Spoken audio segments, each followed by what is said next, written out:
Sisa konflik Rusia-Ukraina belum kunjung mereda, harga sejumlah komoditas justru melambung tinggi. Harga komoditas energi yakni minyak dunia naik tak terkendali imbas dari perang kedua negara tersebut. Wajar saja, Rusia adalah salah satu negara produsen komoditas energi yakni minyak mentah dan gas alam terbesar di dunia. Belum lagi 30 hingga 40% pasokan batu bara di dunia juga berasal dari Rusia. Lalu harga komoditas apa saja yang ikut meroket akibat mahalnya komoditas energi dan apa saja dampak resiko jika konflik kedua negara terus berlangsung dan harga komoditas yang terus melonjak. Selengkapnya akan saya ulas dalam harga komoditas terbang hantu inflasi ancang-ancang. Deretan komoditas yang menyentuh all time high. Ya. Di sini banyaknya komoditas yang meroket, ada dua komoditas pemirsa yang mencetak rekor all time high atau harga tertinggi sepanjang masa yakni energi dan pertanian atau pangan yang sangat berhubungan dengan Rusia sekaligus menghadapi masalah suplai akibat serangan Rusia ke Ukraina. Komoditas energi yang jadi andalan Rusia seperti minyak, gas alam, dan batu bara terus melesat menyentuh harga tertinggi sepanjang masa. Ini dipicu karena kekhawatiran pasokan yang semakin langka.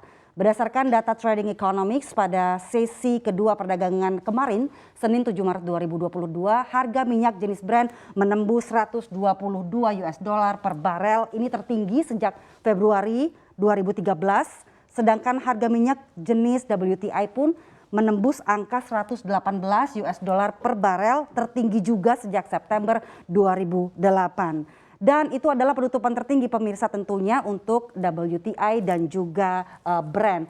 Salah satu sentimen yang mempengaruhi tingginya harga minyak adalah rencana Amerika untuk mengembargo impor minyak produksi Rusia. Menteri Luar Negeri Amerika Serikat Antony Blinken bahkan mengatakan akan terus membahas hal tersebut untuk menekan Rusia. Tak kalah fantastis pemirsa, harga gas Eropa juga melejit pada perdagangan kemarin seiring kekhawatiran pasokan terhambat. Gas adalah nadi energi Eropa. Kalau pasokan gas terhambat, Anda bisa bayangkan benua biru terancam gelap gulita. Ini sangat mengerikan. Dan ini berdasarkan kemarin Senin 7 Maret 2022, harga gas menembus 241 euro per megawatt hour, juga tertinggi sepanjang masa. Ketergantungan Eropa terhadap pasokan gas Rusia memang sangat tinggi yakni sebesar 167,7 miliar meter kubik pada tahun 2020 atau sekitar 37,5% impor gas alam Eropa. Next. Yap.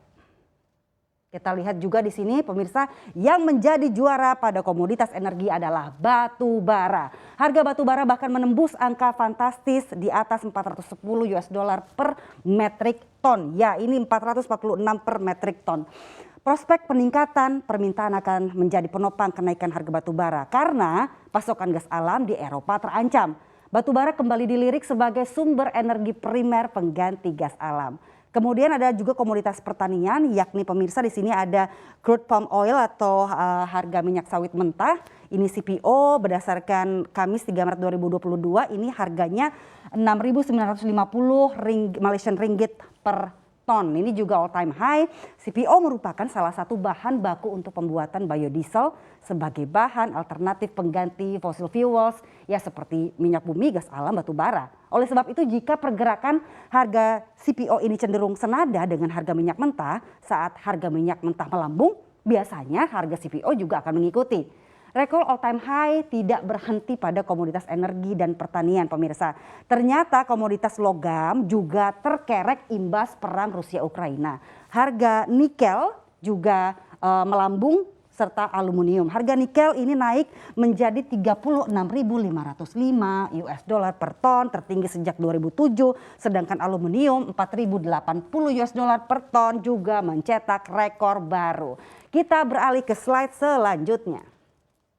Iya pemirsa, ternyata lonjakan harga komoditas juga beresiko mengerek inflasi global. Seperti kita ketahui Rusia dan Ukraina merupakan dua dari negara yang menjadi mitra dagang atau mitra bisnis dari banyaknya negara di dunia tidak terkecuali Indonesia. Nilai ekspor Indonesia ke Rusia dan Ukraina ini masing-masing untuk Rusia 1,49 miliar US dollar, untuk Ukraina 416,99 juta US dollar sepanjang tahun 2021. Ya, angka ini relatif kecil dibanding total ekspor Indonesia ke seluruh mitra dagang di dunia. Jika keran ekspor kedua negara ini terhenti, Indonesia kehilangan 0,83% nilai ekspornya. Ini relatif kecil, namun yang menjadi masalahnya pemirsa, dampak tidak langsungnya dari konflik kedua negara ini.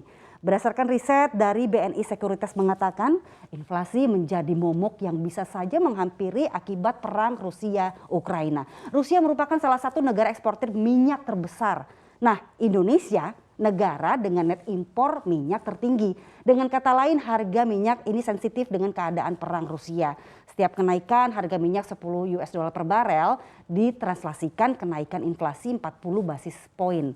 Moody's bahkan sebelumnya menghitung jika perang Ukraina Rusia terus berlangsung, harga minyak dunia bisa bertahan di angka 140 US dollar per barel hingga 2024. Karena Indonesia adalah negara net importir minyak, jadi ya Indonesia tidak bisa menikmati kenaikan harga komoditas ini.